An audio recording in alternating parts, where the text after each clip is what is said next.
హైదరాబాద్ లో ఉచిత కన్సల్టేషన్ మరియు స్క్రీనింగ్ కొరకు ఎవిస్ హాస్పిటల్స్ ని సంప్రదించండి. Welcome to Suman TV. నేను మీ సుమన్ టీవీ నాగ్. కోల్కతా ఇన్సిడెంట్కి సంబంధించినటువంటి విషయంలో కనుక మనం చూస్తే ఇవాళ మమతా బెనర్జీ కొంతమంది డాక్టర్స్ తోటి మాట్లాడటం జరిగింది. నేను ఒక సీఎంగా రాలేదు, మీకు ఒక అక్కగా వచ్చాను భరోసా ఇవ్వడానికి అన్నట్లు మాట్లాడటం జరిగింది. అది కపట నాటకమా, లేదు అనంటే నిజంగానే జస్టిస్ కోసం ఆవిడ కూడా ఆ విధంగా వెళ్ళి మాట్లాడటం జరుగుతుందా? దీనికి సంబంధించినటువంటి కీలక అప్డేట్స్ ఏంటి? అండ్ ఆ విధంగా మాట్లాడడానికి అంటే ఇది ఎక్కడి వరకు వెళ్తుందో అనుకున్నటువంటి ఆలోచనతోనూ లేదంటే భయాందోళనతోనూ అక్కడ దాకా వెళ్ళటం జరిగిందా? ఎందుకు అనంటే ఇప్పటికే దాని మీద రాష్ట్రపతి స్పందించడం జరిగింది, త్వరితగతిన జస్టిస్ ఇవ్వండి అని చెప్పేసి. దాంతోపాటు అక్కడ ఉండేటువంటి గవర్నర్ కూడా స్పందించడం జరిగింది. ఇప్పటికే పార్టీలో ఉండేటువంటి కొన్ని కీలక నేతలు ఎవరైతే ఉన్నారో వాళ్ళు కూడా మండిపడుతున్నట్టు తెలుస్తుంది.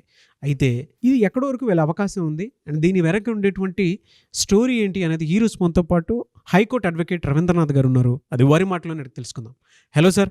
హాయ్ అండి నాగరాజ్ గారు. ఈ మధ్య కాలంలో అంటే మొన్నటి వరకు 30 days వరకు ఆవిడే స్టేట్మెంట్ ఇవ్వలేదు, ఏ స్టేట్మెంట్ మాట్లాడలేదు. కానీ ఇప్పుడు మాత్రం చాలా కొత్తగా 2 days నుంచి కనుక మనం చూస్తే ఒక కొత్త బిహేవియర్ని మనం చూస్తూ ఉన్నాం మమతా బెనర్జీలో. నాకు పదవి కంటే కూడా జస్టిస్ జరగడం ముఖ్యం అన్న ఇదిగా మాట్లాడుతున్నారు. 30 రోజులు ఎప్పుడు ఏ రోజు మాట్లాడలేదు సార్ ఆవిడ. ఇది నిజం.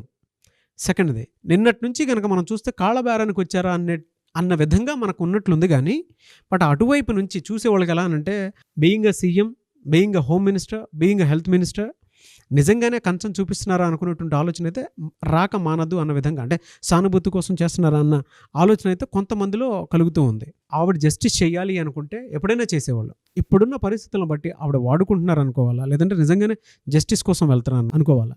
నాగరాజ్ గారు, ఈరోజు కలకత్తా సాల్ట్ లేక్ ప్రాంతంలో జరిగినటువంటి కొన్ని పరిణామాలు మనం దగ్గరగా చూసినట్లయితే మమతా బెనర్జీ గారి యొక్క కొత్త రూపాన్ని మనం చూడగలిగే అవకాశం దొరికింది ఈరోజు. లాస్ట్ 2 days నుంచి చూస్తున్నాం ఈ స్టేట్మెంట్స్ అన్ని మనం. అయితే నాగరాజ్ గారు, ఈరోజు మన సాల్ట్ లేక్ ప్రాంతం అంటే ముఖ్యంగా ప్రభుత్వ ఆఫీసులు ఎక్కువగా ఉన్నటువంటి ప్రదేశం ఉన్నటువంటి సాల్ట్ లేక్, కలకత్తాలో ఉన్నటువంటి సాల్ట్ లేక్ ప్రాంతంలో ఒక విచిత్రమైన పరిస్థితిని మనం చూసాం. మధ్యాహ్నం 1 గంట ఆ ప్రాంతంలో మమతా బెనర్జీ గారు తన క్యాంప్ ఆఫీస్ విడిచిపెట్టి 1 గంట ప్రాంతంలో ఎక్కడైతే సాల్ట్ లేక్ సెక్టర్ 1లో ఈ నిరసనకారులు ఎక్కడైతే ధర్నా తెలుపుతున్నారో ఆ ప్రాంతానికి ఆవిడ వడివడిగా వచ్చారు. వచ్చేసరికి ఎవరు ఎక్స్పెక్ట్ చేయలే. మొన్నటి వరకు ఏం జరిగింది, నిరసనకారులు అక్కడికి వెళ్ళి ఒక 2 గంటల పాటు వెయిట్ చేశారు. ఆ ప్రాంతంలో తన సెక్రటేరియట్ నిబంధన హౌస్ దగ్గర మమతా బెనర్జీ గారు వెయిట్ చేశారు. నిరసనకారులు వస్తే వాళ్ళతో చర్చలు జరుపుదామని. సరే, తర్వాత వాళ్ళు లైవ్ టెలికాస్ట్ చేయమని చెప్పారు. వీళ్ళు దానికి అంగీకరించలేదు. మరలా అక్కడి నుంచి నిరసనకారులు వెనక్కి వచ్చేశారు. మమతా బెనర్జీ గారు 2 గంటల పాటు వెయిట్ చేసి ఆవిడ మరలా క్లోజ్ చేసేసుకున్నారు తన సెషన్ని. అయితే ఈరోజు మధ్యాహ్నం 1 గంట ప్రాంతంలో జరిగిన సంఘటన ఎలా ఉందంటే, ఆవిడ డైరెక్ట్గా కారు దిగి ఎక్కడైతే నిరసనకారులు వేలాది మంది ఎక్కడైతే టెంట్ల కింద ధర్నాలు చేస్తూ కూర్చున్నారో ఎవ్వరు ఎక్స్పెక్ట్ చేయలే. అసలు మమతా బెనర్జీ గారు వస్తారని ఊహించిన కూడా లేదు. అటువంటి ప్రదేశానికి ఆవిడ కారు దిగి తన సెక్యూరిటీ తోటి స్ట్రైట్గా ఎక్కడైతే నిరసనకారులు ఉన్నారో ఆ ప్రాంతానికి వచ్చారు. వచ్చేటప్పుడు అక్కడ దృశ్యాన్ని చూసినట్లయితే ఒక్కసారి ఒక విచిత్రమైన పరిస్థితి ఎదుర్కొంది. మీడియా వాళ్ళు ఎక్స్పెక్ట్ చేయలేదు. మీడియా కూడా ఇన్ఫర్మేషన్ లేదు. అందరూ కూడా వర్షం పడుతోంది, ఎవరి ప్రదేశాలు వాళ్ళు ఉన్నారు, ఏదైనా న్యూస్ వస్తే మాట్లాడదని చెప్పేసి. ఎప్పుడైతే మమతా బెనర్జీ గారు రావడం జరిగిందో ఒక్కసారి నినాదాలు దిక్కులు పెక్కటిలేలా రావడం మొదలుపెట్టారు. నిరసనకారులు ధర్నా చేస్తున్న వాళ్ళందరూ కూడా వేలాదిగా వాళ్ళు ఉన్నటువంటి ప్రదేశం వర్షం పడుతున్న లెక్క చేయక ఎక్కడెక్కడ టెంట్లు వేసుకున్నారు. అది కూడా అద్దె టెంట్లు వేసుకుంటున్నారు. అక్కడ డైలీ పేమెంట్ చేస్తున్న టెంట్లు అవి. అక్కడ కూర్చుని ఒక్కసారి గట్టిగా అరిచారు.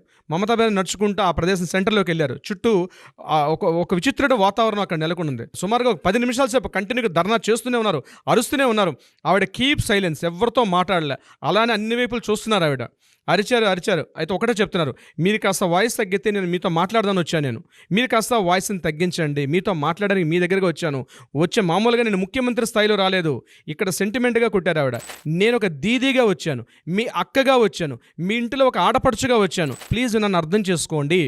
నేను ముఖ్యమంత్రి స్థాయిలో ఈ ప్రదేశాన్ని నేను విజిట్ చేయలేదు అని ఎప్పుడైతే ఆవిడ అన్నారో, ఎప్పుడో మనం 1895లో వివేకానందుడు చికాగో మహాసభలకు వెళ్ళేటప్పుడు my dear sisters and brothers అని ఎప్పుడైతే చెప్పారో ఇమ్మీడియట్గా ఎలా అయితే ఆ ప్రదేశం అంతా కూడా సైలెంట్ అయిపోయిందో అదే వాతావరణం బహుశా 2024లో ఈరోజు జరిగిన సంఘటన మరలా మనం లైవ్లో చూసినట్టు అయింది.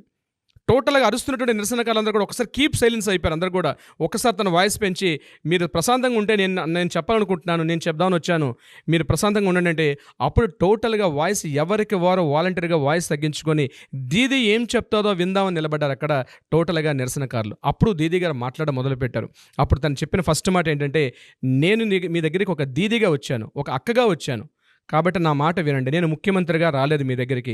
అయితే గడచిన 5 రోజులుగా ఇది స్వాస్థ్య భవన్ అంటే ఈ సెక్టర్ 1 దగ్గర స్వాస్థ్య భవన్ అంటే హెల్త్ డిపార్ట్మెంట్ దగ్గర చేస్తున్న నిరసనకారులకి ఈ స్వాస్థ్య భవన్ బయట మీరు రాత్రంతా కూడా నిన్న రాత్రి కుండపోత వర్షం కురిసింది, మీరు ఆ వర్షాన్ని లెక్క చేయకుండా ఆ వర్షంలో తడుస్తూ కూడా మీరు ఆ ఏదైతే యాజిటేషన్ చేస్తున్నారో నేను పడుకున్నట్టు నా ఇంట్లో నాకు నిద్ర పట్టలేదు, మీ అరుపులే నా చెవులో గింగిరాలు తిరుగుతున్నాయి, నాకు అవి రింగుము తిరుగుతున్నాయి ఆ వాయిస్, నేను నైట్ ఫుడ్ కూడా తినలేదు, నేను భోజనం తీసుకోలేదు, రొట్టె తిందామని ప్రయత్నం చేశాను కానీ ఆ తినకుండా పక్కన పడేశాను, మీ అరుపులే నా చెవుల్లో వినిపిస్తున్నాయి, అలాగే నాకు నిద్ర పట్టలేదు, నా డిపార్ట్మెంట్లో ఉన్న అందరితో కూడా పిలిచి మాట్లాడాను ఏం జరుగుతుంది, అయితే పోలీసులు ఆవేశపడుతున్నారు, వాళ్ళందరినీ నేను కంట్రోల్ చేశాను, మీ మీద ఎటువంటి ప్రతిచర్య చేయొద్దు, మిమ్మల్ని కొట్టొద్దు తిట్టవద్దు, వాళ్ళు చేస్తున్న నిరసనకాలని కంటిన్యూ చేయనివ్వని చెప్పి నేను వాళ్ళతో మాట్లాడడం జరిగింది.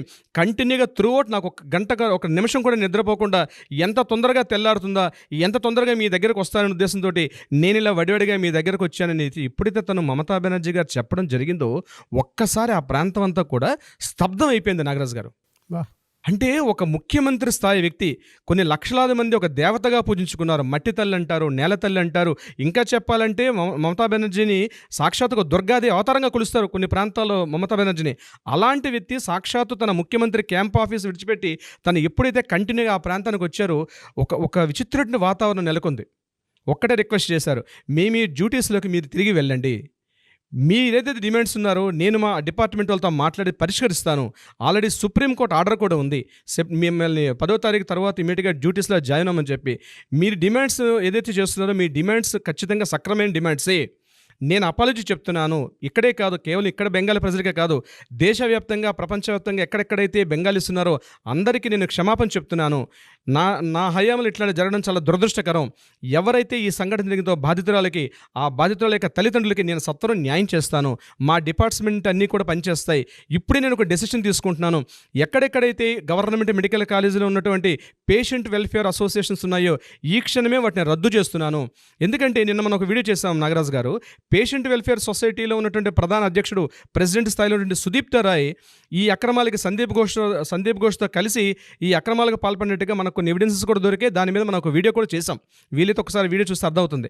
సో ఏం చెప్పారంటే ఈ పేషెంట్ వెల్ఫేర్ అసోసియేషన్స్ వీళ్ళకి సంబంధించి ఈ క్షణమే మొత్తం రాష్ట్ర స్థాయిలో ఉన్నటువంటి ఆ కమిటీస్ని రద్దుపరుస్తున్నాను, మీరు ఏవైతే డిమాండ్స్ ఇస్తున్నారో ఆ డిమాండ్స్ నేను ఎంత తొందరగా వీలైతే జస్టిస్ కూడా నేను అంత తొందరగా క్లియర్ చేస్తాను, జస్టిస్ కూడా తొందరగా వచ్చేటట్టుగా సిబిఐని కూడా మనం రిక్వెస్ట్ చేద్దాం, మీతో పాటు ధర్నాలు నేను కూడా పాల్గొంటాను, ఇది నా తప్పిదం కాదు, ఇది వ్యవస్థలో ఉన్నటువంటి మిస్టేక్స్ జరగడం వల్ల ఇది జరిగింది అని చెప్తూ తను వాళ్ళలో ఒక కంటిన్యూగా అయిపోతే, అయినప్పుడు కూడా నిరసనకారులు తమ యొక్క నిరసన వ్యక్తపరచడంలో ఎక్కడ కూడా తగ్గల.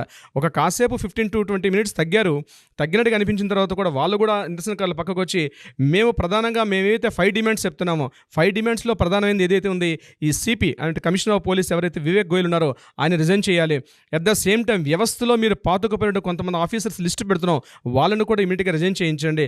అట్ ద సేమ్ టైం మా హెల్త్ వర్కర్స్కి ఉన్నటువంటి సదుపాయాలు పెంచండి, మేము డే అండ్ నైట్ తిరిగేటప్పుడు మాకు కావాల్సిన సెక్యూరిటీ ప్రొవైడ్ చేయండి అని ఏవైతే డిమాండ్స్ పెట్టారో మమతా బెనర్జీ గారు ముందరే వాళ్ళందరూ కూడా మాట్లాడడం జరిగింది. కానీ ఆ దృశ్యం చూసినట్లయితే మమతా బెనర్జీ గారి యొక్క ఫేస్లో కానీ ఒకప్పుడు ఆవిడ మాట్లాడిందంటే ఒక 70 ఏళ్ళ వీర వనిత ఒకప్పుడు మాట్లాడే ఎలా ఉండేదంటే ఆవిడ వయసులో ఉండేటప్పుడు కొన్ని వేల మందికి సమ్మోహన శక్తి ఉండేది మాట్లాడితే, ఆవిడ మెస్మరైజింగ్ ఉండేది ఆవిడ మాటల్లో.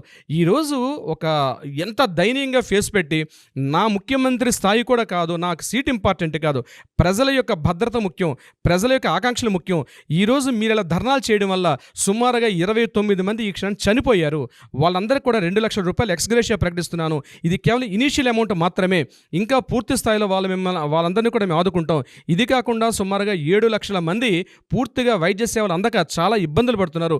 మీరు త్వరితగతిన వచ్చి మీరు వాళ్ళకి వైద్య సేవలు అందిస్తేనే ఈ రాష్ట్రం మరలా వైద్య వ్యవస్థ పూర్తిగా గాడిన పడుతుంది. నేను ఇమీడియట్గా ప్రక్షాళన స్టార్ట్ చేస్తాను, నన్ను నమ్మండి అని అభ్యర్థించే స్థాయిలో ఒక రిక్వెస్ట్ మెథడ్లో కంప్లీట్గా మాట్లాడితే ఆ వాతావరణం మొత్తం కూడా ఒక కొత్త వాతావరణం కనిపించింది వెస్ట్ బెంగాల్. అంటే నిరసనకారులకి దీదీకి మధ్య జరుగుతుంటే ఆ సంగ్రామం కాసేపు వాళ్ళు కూడా మమతా యొక్క సమ్మోహన శక్తులు వాళ్ళు కూడా కాసేపు మునిగిపోయినట్టు కనిపించింది మనం ఆ లైవ్లో చూసినప్పుడు. అయితే ఆవిడ వెళ్తూ మరొక చొర కట్టించి వెళ్ళారు నాగరాజు గారు. ఏమన్నారంటే, this is my last attempt, నేను మిమ్మల్ని ఇది లాస్ట్గా చివరి ప్రయత్నంలో కోరుతున్నాను, ఇది గుర్తు పెట్టుకోండి అని చెప్పారు ఒక word. This is my last attempt. బెదిరింపు ఇంకొక సైడ్. ఇది నా చివరి attempt, this is my last attempt అన్న వర్డ్ రిపీటెడ్గా 3-4 టైమ్స్ వాడి వడివడిగా నడుచుకుంటూ అక్కడి నుంచి మళ్ళీ కారెక్కి వెళ్ళిపోయారు. మీడియా ప్రతినిధులందరూ కూడా రౌండప్ చేశారు, ఏమైనా మాట్లాడతారని చెప్పి ఎవరితో మాట్లాడకుండా తన కారులోకి వెళ్ళి తన క్యాంప్ ఆఫీస్లోకి వెళ్ళిపోయారు మమతా బెనర్జీ గారు. అయితే వెళ్ళిన తరువాత జరిగిన సంఘటన డిఫరెంట్ సిచ్యుయేషన్. ఎవరైతే చీఫ్ సెక్రటరీ మనోజ్ పంత గారు ఉన్నారో, ఇందాక జస్ట్ ఒక 2 hours బ్యాక్ ఒక ప్రెస్ నోట్ రిలీజ్ చేశారు నిరసనకారులకి. శనివారం, ఈరోజు 14 సెప్టెంబర్, ఈరోజు సాయంత్రం 6 గంటలకి దీదీ తన హౌస్లో తన ఇంట్లో వెయిట్ చేస్తుంటారు, మీ నిరసనకారులు ఎవరైనా వచ్చి మాట్లాడొచ్చు అని ఒక లెటర్ పంపించడం జరిగింది.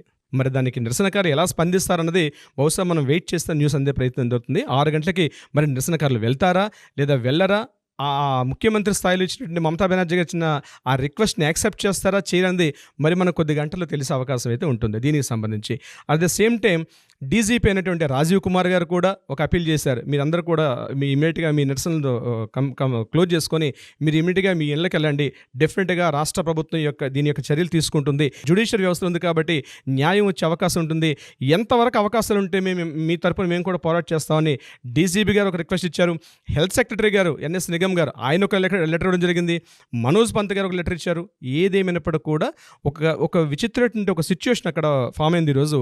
మరి 6 గంటలకి నిరసనకారులు వెళ్తారా వెళ్ళరంది మనం నెక్స్ట్ ఎపిసోడ్లో మాట్లాడదాం నాగరాజ్ గారు. డెఫినెట్గా అండి, మరి కొద్దిసేపట్లో తెలుస్తుంది. ఈరోజు ఎంత లేట్ అయినా సరే చేసేసి వెళ్దాం సార్. తప్పనిసరిగా నాగరాజ్ గారు. ఏదేమైనా we want justice, we demand justice. ఒక్కొక్క సరికొత్త ఆలోచనకి, ఒక మంచి జస్టిస్కి ఇది పునాది కాబోయే అవకాశం ఉందా లేదా అనేది మరి కొద్దిసేపట్లో తెలుస్తుంది. ఎనీవేస్ థ్యాంక్ యూ అండి, thank you so much Ravindranath గారు. Thank you so much Nagaraj గారు.